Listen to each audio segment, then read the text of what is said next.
Hello, hello, hello. You are tuning into another episode of the Wunderkind Show. Hey, yo, in today's topic, right? Jacoby Jones, right? Jacoby Jones. Listen, this man goes on the Glenn Clark Show and says, and I quote, "If Lamar had me, Anquan and Torrey, he wouldn't be running nowhere." And you know what? Do you know what? I agree. Yo, straight up, I agree. Like, yo, he's not lying. He's not lying. Yo, I saw some people, on Twitter going in and being like, no, Bateman might be the best drafted receiver we ever had overall. I'm dead serious, bro. It's like people just started watching football yesterday. It's like they don't understand what the NFL was and is and what these players are capable of in their primes. So what I'm going to do right now, right, is I'm going to show people just how nice, because a lot of people don't recognize just how good Anquan Boldin, Torrey Smith, 1,000-yard receiver on the Ravens, right? On the Ravens, he was going to get 1,000 yards, right? Take the top off, and he was renowned for getting the pass interference calls downfield because he was so fast and he understood how to shift his body in such a way that it would always get the call. Now, someone like an Anquan Boldin, right? I think he has like 13,000 yards for his career or something like that. I'm going to read over some of his stats because a lot of people really don't know. Anquan Boldin was an elite receiver. The elite of the elite. I want y'all to understand this real quick. I want you to get this real quick, right? Anquan Boldin, his rookie season, he played 16 games, started 16 games, caught 101 balls, for 1,377 yards, 8 touchdowns with 40 yards rushing. Bruh. That was his rookie year. He gets hurt the year right after and goes for 623. And then the year after that, he goes for 1,402. And the year after that, 1,203.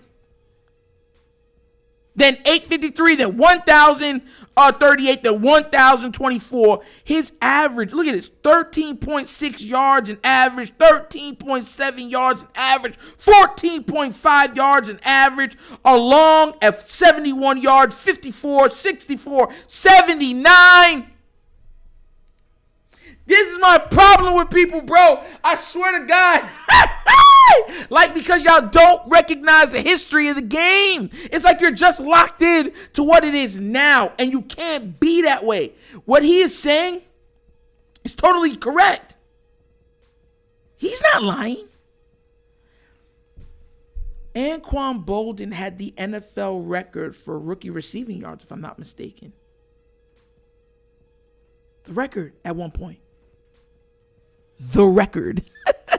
He came out of college like gangbusters.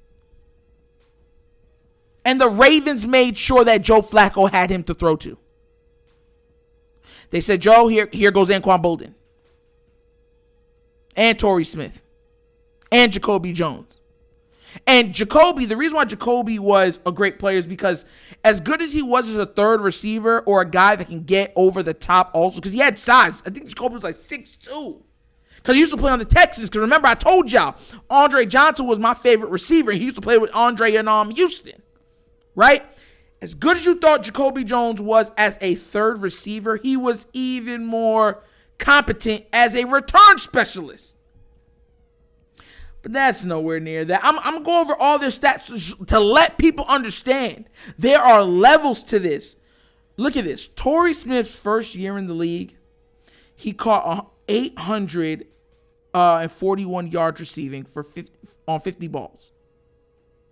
16.8 yards in average and 7 touchdowns. You think that's anything to sneeze at? The second year, he went 855 yards. So he got more yards his second season on one less reception. Hey! Then his third season, he went for 1,100 yards, 1,128 yards on only 65 receptions. 17.4 yards in average with a long of 74 yards. That was your receiver 2. That wasn't your receiver 1. That was number 2. Bro. Nah, bro. The reason why it frustrates me is because that would be Lamar Jackson's best receiving core. When they be like, oh, the Ravens don't do that. They did it for Joe. They did it for Joe. This is my problem with y'all. You guys have revisionist history. They gave Joe Flacco weapons, and Joe Flacco had a top tight end on his team on top of it.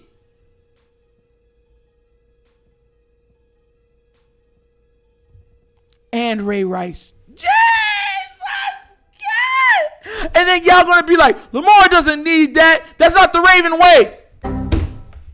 Lamar doesn't need receivers. He can run. Lamar's too fast to have receivers. The GM doesn't believe in it.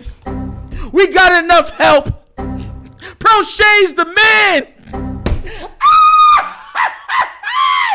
Yo, that's why I get frustrated talking these things over, because then the narrative becomes, right, that it's probably because Lamar can't throw.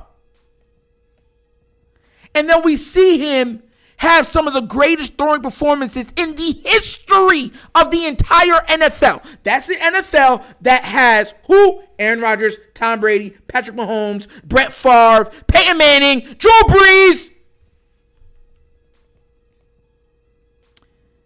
And that will be the narrative that will come out next. That maybe he just, it's the style of play. It's sickening. Sickening. Yo, Torrey Smith on our squad would be our best receiver. I want you to understand that. Torrey Smith on our squad would be our best receiver.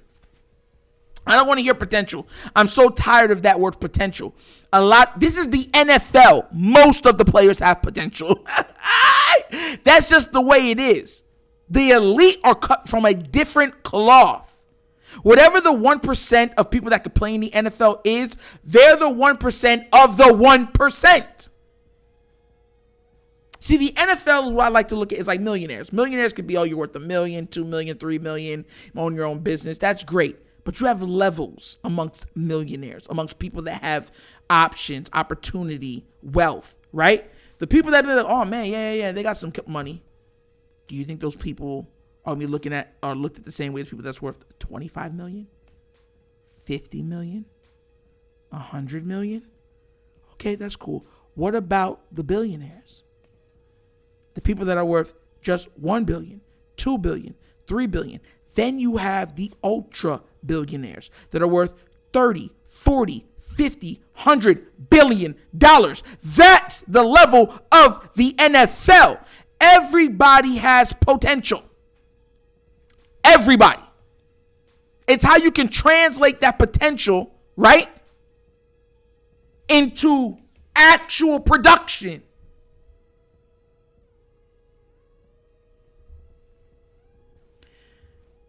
Bateman's his seasons or his career thus far has been marred by injury. And look, I believe in him. I think that he can become a very, very good receiver. But I keep telling people that there are levels to this. Levels. I told somebody the other day that a receiving core with Bateman, Sammy Watkins, and remember I said in the video, and Hollywood Brown would have been our greatest receiving core. I'm dumb.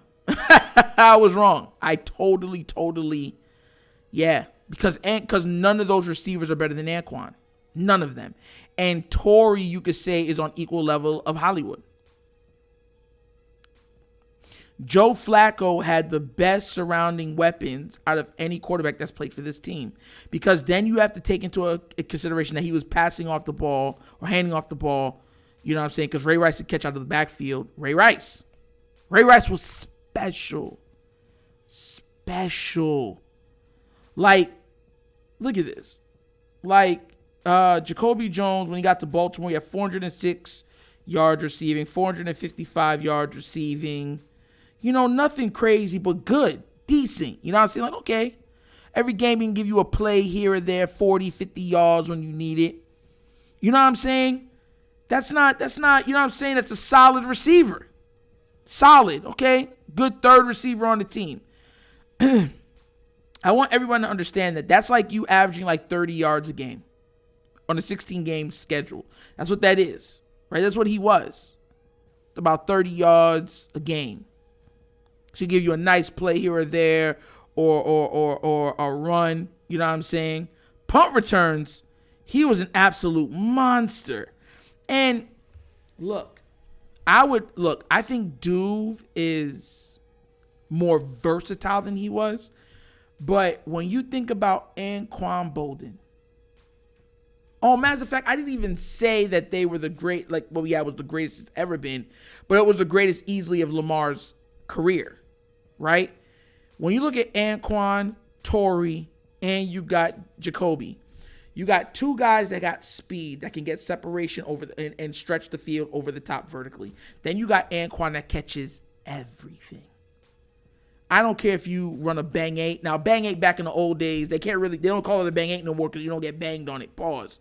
Why they used to call it a bang 8 is because when you run the slant and come in, you knew you were going to get hit. So they called it the bang 8.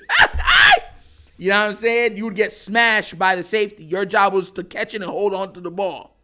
You feel me? That's why it was called a bang 8 back then. Anquan was a man amongst boys. A man amongst boys. And guess what?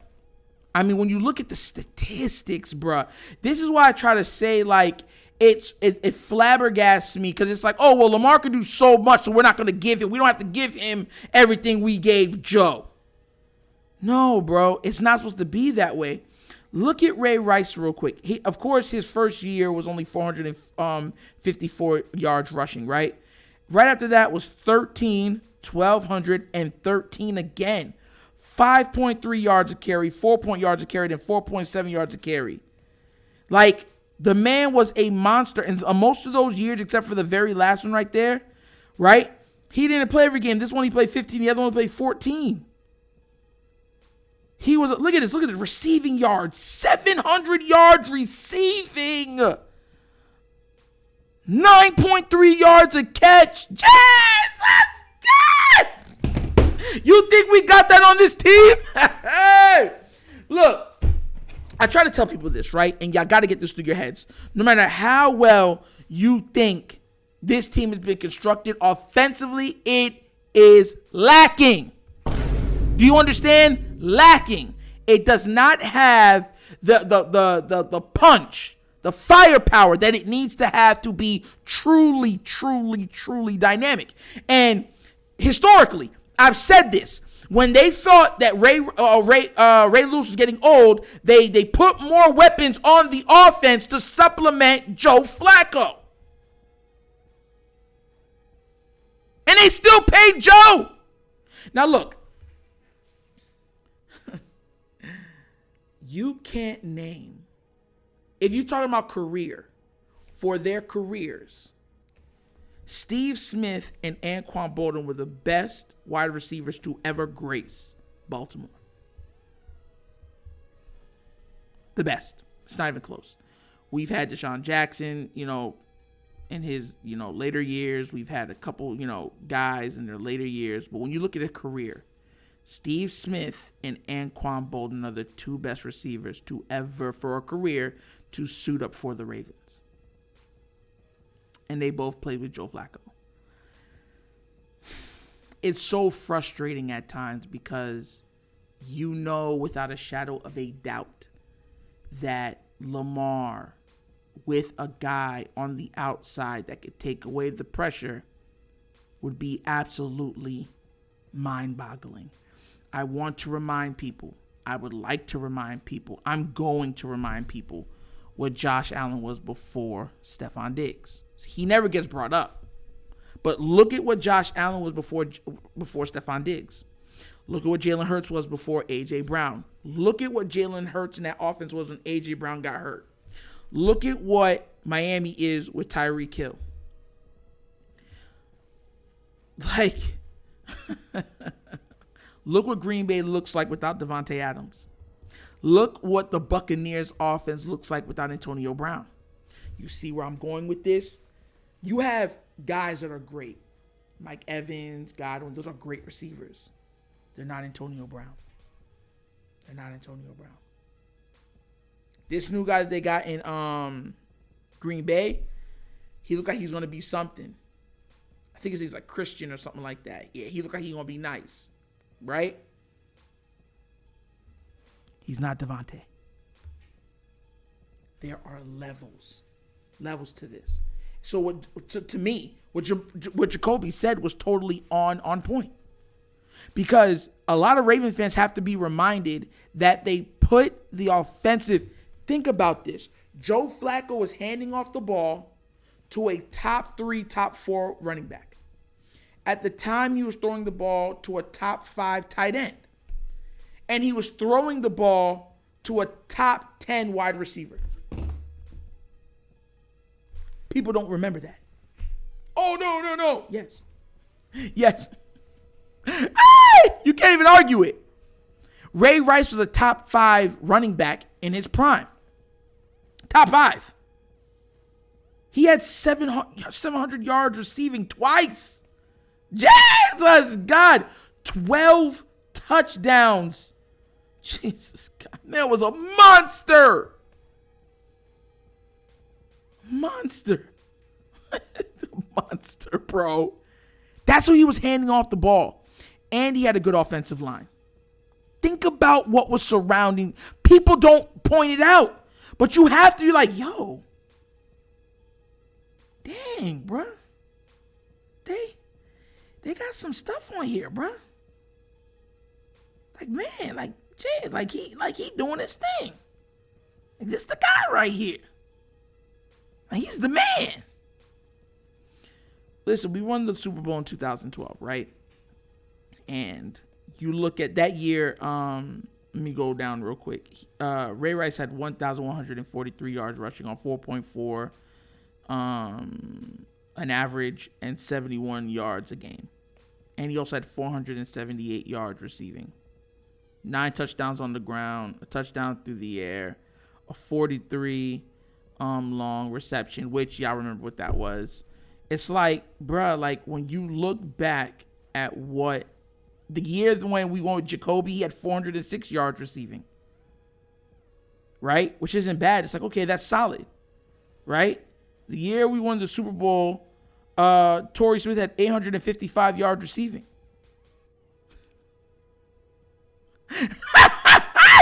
Like, they were putting up numbers. That they had solid numbers.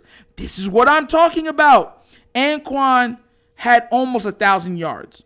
Almost. The only reason why he didn't have 1,000 yards because he didn't play every game. 14.2 yards a catch. 43 yards long. Only on 65 targets.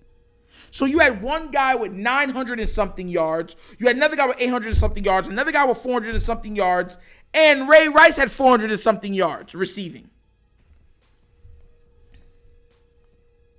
No. I wanted to make sure I break this down because a lot of times,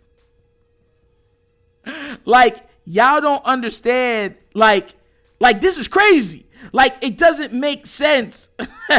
Like, let me go check Pitta real quick, right? Let me go check Pitta. Yo. Hey, yo.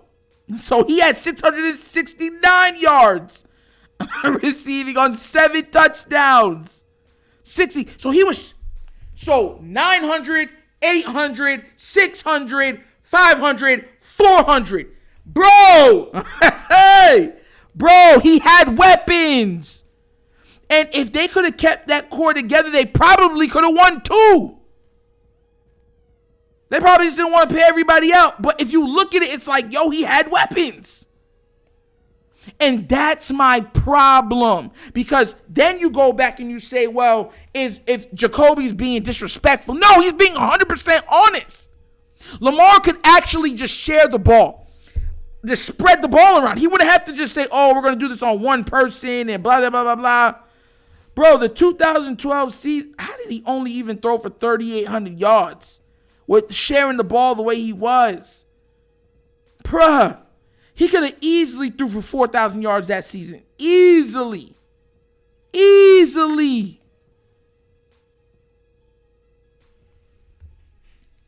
This is what I get back to, when older players hold, newer players to the standard in which they were held to. And it's looked at as being disrespectful. We're not winning that Super Bowl without Jacoby Jones. I'm going to let you know that now. We got to the Super Bowl because of him, because of his remarkable. You remember the catch he made against the Broncos? Bruh. Amazing. He's a legend. In Baltimore, he is.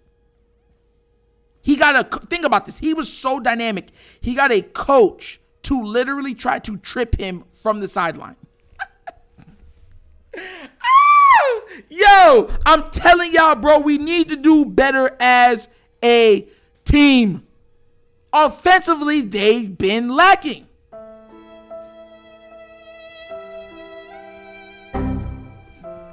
It's lacking. Yo, so for anybody that's like, yo, Jacoby's tripping, he's not being forthright about what they were, about what they are now, and Bateman's so great, you're lying. Because he's not lying. You're lying. Because if Lamar had those weapons, there you go. Super Bowl wouldn't even be a problem. We'd be looking at numeral chances, like a number of chances to go and try to repeat and stuff like that. And the sad part is they know. The league knows. Why do you think they said Tyreek can go anywhere, but he can't land in Baltimore? Debo can go anywhere else, but he can't land in Baltimore. A.J. Brown could go anywhere else, but he can't land in Baltimore.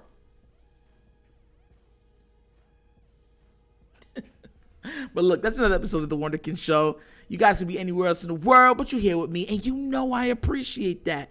Please remember to like, subscribe, retweet, hit that notification bell, and leave a comment. I will be responding, because I like to respond. Yo, I do, and I do. So, yo, that's Nitro in another episode, and I got to get out of here, so that means y'all got to get out of here, too. So, I am gone. And y'all knows my slogan. Peace. And I am now. Yeah!